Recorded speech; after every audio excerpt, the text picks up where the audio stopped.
They say prison changes you. But no one ever talks about how it starts, not with the walls, not with the guards, not even with the cold metal beds. It starts with the food.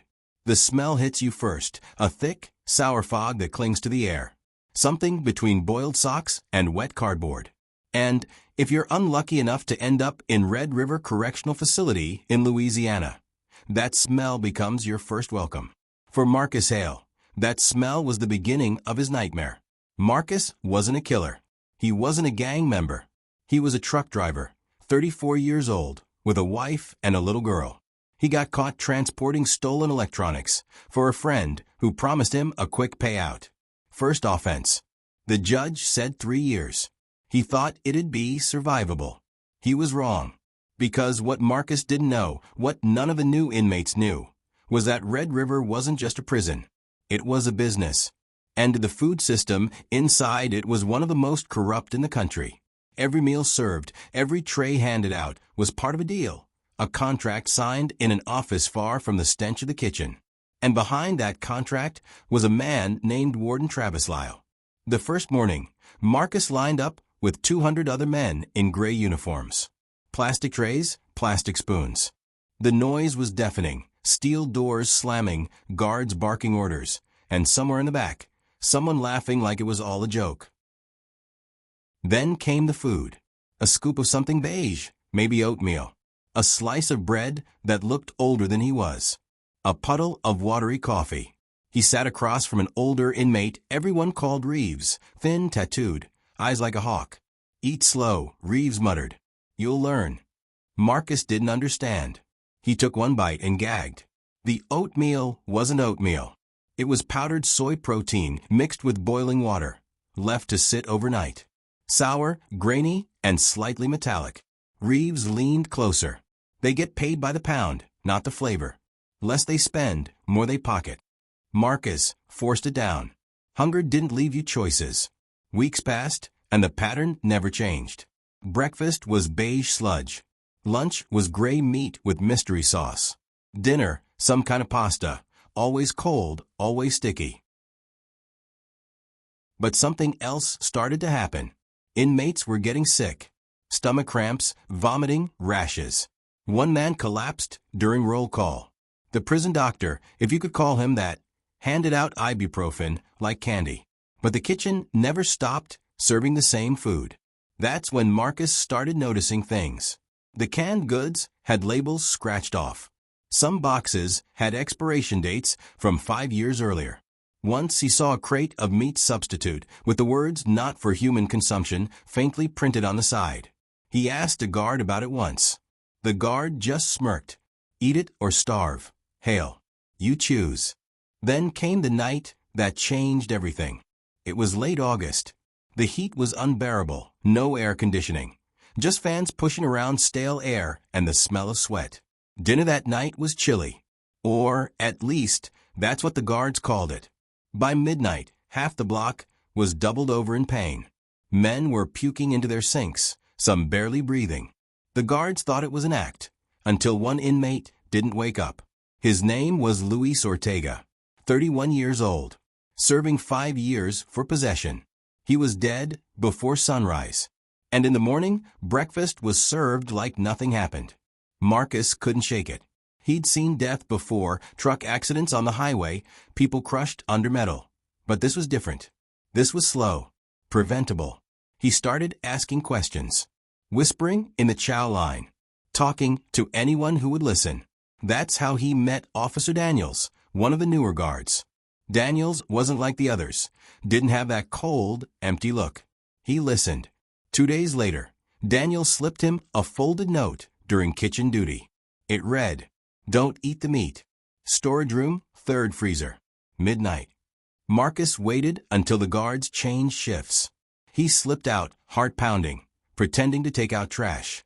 The storage room was freezing, rows of industrial freezers humming like monsters in the dark. He opened the 3rd one and froze. Inside weren't boxes of food. They were black plastic bags. The kind used in hospitals. The kind used for waste. He ripped one open and gagged. Rotten meat. Mold crawling with maggots. Some of it half frozen, some slimy and green. He stumbled back, but what made his blood run cold wasn't the smell. It was the label taped to one of the bags. Delivered May 4th, 2018, donated surplus. Marcus checked the date on the wall calendar. It was 2023. That meat had been sitting, rotting, for 5 years. He didn't know it yet, but he had just uncovered the secret that would tear Red River apart. Because those bags weren't supposed to exist. And the man cashing checks for them wasn't just the warden. He was part of a network that stretched across 3 states, turning expired donations into profit while inmates suffered. Marcus thought he could expose it. But in prison, truth has a price. And before long, he was about to learn what happens to men who ask too many questions about what's on their tray. Marcus barely slept that night. Every time he closed his eyes, he saw those black bags. The smell lingered in his nose like it had soaked into his lungs. The next morning, breakfast was eggs, rubbery, pale yellow, swimming in oil. The men at his table poked at them with suspicion. Nobody said it, but everyone knew something was wrong. When Reeves sat down, he didn't touch his tray. Word spreading, he muttered. About the chili. About Ortega. Marcus glanced around. Guards at every corner. Cameras overhead. Spread too much, Reeves said, and you'll end up like him. Marcus forced himself to eat. The rules in Red River were simple. Stay quiet, stay alive. But after what he saw in that freezer, silence wasn't an option anymore. 2 nights later, Daniels found him again. This time, in the laundry room. The machines drowned out their voices. You saw it, didn't you? Daniels asked. Marcus nodded. Daniels looked around before speaking again.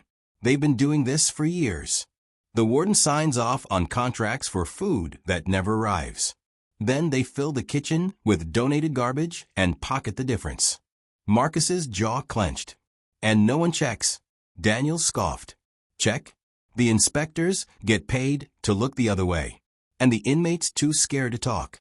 He handed Marcus something small, a cheap disposable camera. Use it. Get proof. Keep it hidden. If anything happens to me, take it to the mail room, top drawer under the counter. There's someone who'll know what to do. Marcus stared at the camera like it was a weapon. Because, in that place, it was. For the next week, he worked in silence. He volunteered for kitchen duty, keeping his head down, pretending to clean while snapping pictures when no one was watching, moldy bread, broken refrigerators, bags of rotten meat, insects crawling across serving trays. Every photo was a risk. Every click could mean a beating or worse. But then he started noticing something even more disturbing. The men in charge of food distribution weren't guards. They were inmates, a crew known as the feeders. They controlled who got extra bread, who went hungry, who got punished. And their leader was a man named Clay Bennett. Clay was huge, 6'5", with prison tattoos crawling up his neck and a smile that never reached his eyes. He'd been in Red River for nearly a decade and had more power inside than most guards. If you wanted to survive, you didn't cross Clay. Marcus tried to stay invisible. But in prison, secrets don't stay buried for long. It happened on a Thursday. Marcus was cleaning the kitchen floor when Clay walked in with 2 of his men. He crouched beside Marcus, voice low. You like Taquin pictures, Hale? Marcus froze. The mop trembled in his hands. Clay grinned. You think I don't see you sneaking around with that toy camera? You think I don't know what you're doing? Marcus tried to speak, but Clay shoved him back, hard. Next time you point that thing at my kitchen, I'll feed you to the pigs myself. Then he whispered something that chilled Marcus to the bone. Warden says hi. That night, Daniels didn't show up. Marcus waited in the laundry room for hours, listening for footsteps, but no one came. When he finally returned to his cell, a folded note was waiting on his bunk. They know. Stop now. No signature. He should have stopped. He should have burned the film, hidden the camera, pretended nothing happened. But he couldn't. Not after Ortega. Not after the others who kept getting sick. So he made a plan. The next morning, during breakfast, he slipped the camera under his sleeve and walked straight into the kitchen storage again. The smell was worse than before.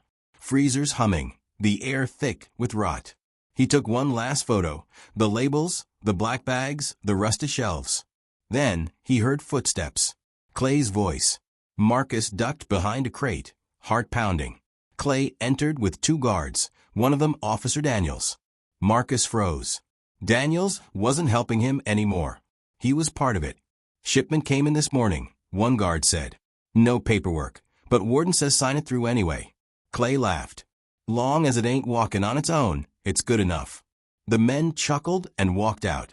Marcus waited until they were gone, then slipped out the back door, every nerve on fire.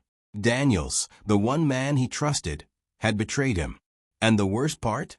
Marcus didn't even know how much they knew about him. That night, Marcus woke up to shouting. Flashlights in his face. "Cell check." Guards stormed his room, flipping his mattress, tearing open his locker. He knew it was over before they even found the camera. "Contraband," one of them said, smirking. "That's 30 days in the hole." They dragged him down the hallway, through the mess hall, and into solitary. The hole wasn't a cell. It was a coffin. Concrete walls, no windows, no sound except the dripping from a busted pipe overhead. The smell of bleach and mold mixed in the air. He lost track of time, days, maybe weeks. The food was worse down there. Sometimes they didn't feed him at all. And when they did, he recognized the smell. The same smell from the freezers. They were feeding him that. Rotten meat, reheated, served through a slot in the door. He tried to refuse once. They left him 3 days without food. So he ate. He ate to survive. When they finally pulled him out, he looked like a ghost, thin, pale, eyes hollow. Back in general population, no one would look at him. Even Reeves avoided him. Word was out. Marcus had been marked. But what no one knew was that the camera wasn't the only thing he had. Before the guards caught him, Marcus had hidden the film, rolled inside the hollow leg of his metal bed frame. It was still there. And now he had one goal left: get out. He started watching the mail room, memorizing the guard rotations, waiting for his chance. Every day, he saw Daniels walking by, pretending nothing had happened. But Marcus could see the guilt behind his eyes. Then one morning, Daniels slipped something under Marcus's breakfast tray. A small scrap of paper. "Tomorrow. Work detail. Trash pickup behind admin. Be ready." Marcus didn't know if it was a trap or a second chance. But by then, he had nothing left to lose. By the time the next morning came, Marcus was ready to die. He'd spent the whole night awake, staring at the ceiling, rehearsing every move in his head, how long the hallway was, how many steps to the back gate, how far the cameras could see. If Daniels was setting him up, so be it. But if there was even a chance he could get that film out, it was worth the risk. The work detail started at 7 a.m. Marcus joined 6 other inmates, pushing rusted trash bins down a cracked path behind the administration building. A guard followed behind, lazy, half asleep, cigarette hanging from his lips. Daniels was nowhere to be seen. Marcus's pulse hammered. Maybe it was a trap after all. Then, as they rounded the corner, a black pickup truck rolled up. No prison markings, no license plate. The window lowered, and there he was. Daniels. He gave Marcus a tiny nod. That was the signal. The guard turned to spit. Marcus slipped the film canister, wrapped in a napkin, into a torn bag of trash marked mail. Daniels would know which one. It took less than 3 seconds. But those 3 seconds changed everything. Because when Marcus looked up again, the guard was staring right at him. What was that? Marcus froze. The guard stomped forward, grabbed the bag, and tore it open. Trash spilled across the ground, paper, wrappers, plastic, and then the film. The guard held it up. "What's this, Hale?" Marcus didn't answer. Couldn't. Daniels stepped out of the truck, trying to play it off. "Hey, that's just..." The guard's gun came up fast. "Back off, Daniels." Warden's orders. Marcus saw the shift in Daniels's face, realization, panic, regret. He looked at Marcus, then the guard, then did something no one expected. He pulled his own gun. The shot echoed across the yard. The guard dropped instantly, his body collapsing beside the trash bin. Inmates scattered, shouting. Alarms blared. Daniels grabbed Marcus by the collar. Run. They sprinted behind the truck, cutting through the side gate. Marcus could barely breathe. He didn't know where they were going, maybe nowhere, but he knew what was in Danielle's hand. The film. They ducked behind an old storage shed. Siren screamed. Daniels shoved the film into Marcus's hand. There's a journalist, name's Carter Vale. He's been writing about prison corruption. Send it to him. Marcus shook his head. You'll come with me. Daniel's eyes dropped. Blood was spreading across his side. The guard had gotten off one shot before he fell. Go, Daniels rasped. Don't waste this. Marcus didn't argue. He took the film, ran for the fence, climbed like his life depended on it, because it did. He hit the ground hard on the other side, tore through the trees, and vanished into the swamp beyond the prison yard. For 3 days, Marcus stayed hidden. No food, barely any water. His prison uniform soaked and torn, mosquitoes biting through his skin. He followed the highway lights until he found an abandoned gas station. There, using a stolen phone from an unlocked truck, he called a number Daniels had scratched on the film case, 504-292-3180. It rang twice. Then a man's voice. Carter Vale. Marcus's throat was dry. I have something. From Red River. Proof. A long pause. Where are you? By the time Carter arrived, Marcus was barely standing. The journalist looked rough, unshaven, eyes sharp, wearing a denim jacket covered in mud.